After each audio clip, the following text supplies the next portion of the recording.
Hello, കുറേ നാളായില്ലേ ഈ ഭാഗത്തോട്ടൊക്കെ വന്നിട്ട്. അപ്പോൾ നമുക്ക് ഇന്നൊരു ക്രിസ്മസ് സീരീസിനെ തുടങ്ങാം. ആദ്യം ഒരു ക്രിസ്മസ് ട്രീ ആണ് ഉദ്ദേശിക്കുന്നത്. ടേബിൾ ഡെക്കറായിട്ട് വെക്കാൻ പറ്റുന്ന ഒരു ക്രിസ്മസ് ട്രീ ആണേ. അപ്പോൾ ഈ മെഷർമെൻറ്റ്സ് എല്ലാം ഞാൻ ഡിസ്ക്രിപ്ഷനിൽ കൊടുത്തേക്കാം. ഇതൊക്കെ പ്രൊട്രാക്ടർ വെച്ച് യൂസ് ചെയ്ത് വരയ്ക്കേണ്ടതാണ്. പിന്നെ സർക്കിൾസിൻ്റെ റേഡിയസ് എത്രയാണ് എടുത്ത് അതെല്ലാം ഞാൻ ഡിസ്ക്രിപ്ഷനിൽ കൊടുത്തേക്കാം. അത് ചെക്ക് ഔട്ട് ചെയ്താൽ മതി. എന്നിട്ട് ജസ്റ്റ് ഇങ്ങനെ കോർണേഴ്സ് ഇങ്ങനെ മടക്കിയെടുക്കുക. കട്ട് ചെയ്തെല്ലാം കണ്ടാണെന്ന് വിശ്വസിക്കുന്നു. എക്സ്പ്ലെയിൻ ചെയ്യാൻ ഒരു മിനിറ്റ് ഭയങ്കര പാടാണ്, അതുകൊണ്ടാണ്. അത് കഴിഞ്ഞ ശേഷം ജസ്റ്റ് ഇങ്ങനെ ഒട്ടിച്ചെടുക്കുക. ഞാനിപ്പോൾ ഗ്ലൂ ഗണ്ണാണ് ഇവിടെ കൂടുതൽ എടുക്കുന്നത്. ഗ്ലൂ ഗണ്ണാണ് ഏറ്റവും വലുത് കേട്ടോ. അത് ജസ്റ്റ് പേപ്പറിൻ്റെ ബ്രൗൺ പേപ്പർ ഇല്ലാത്തതുകൊണ്ട് ഞാൻ ജസ്റ്റ് ഇങ്ങനത്തെ പേപ്പർ എടുത്ത് നോർമൽ പേപ്പർ എടുത്ത് ഇങ്ങനെ കളർ അടിക്കുകയാണ് ചെയ്തത്. ജസ്റ്റ് ഇങ്ങനെ ഒട്ടിച്ചിടും. ഇതൊക്കെ കുറേ നേരം എടുത്താണ് ചെയ്യുന്നത്. എന്നിട്ട് പിന്നെ ഗ്ലൂ ഗൺ എടുത്തു. ഗ്ലൂ ഗൺ നമ്മൾ എളുപ്പപ്പണിയാണ്.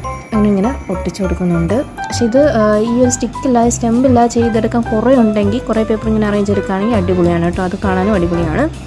ജസ്റ്റ് അവസാനം ഇത് സ്റ്റാറും കൂടി വെച്ച് അതിൻ്റെ മുകളിൽ ഇങ്ങനെ ടോപ്പിൽ ഒട്ടിച്ചു കൊടുക്കുന്നു. ഇഷ്ടപ്പെടാൻ ലൈക്ക് ചെയ്യാൻ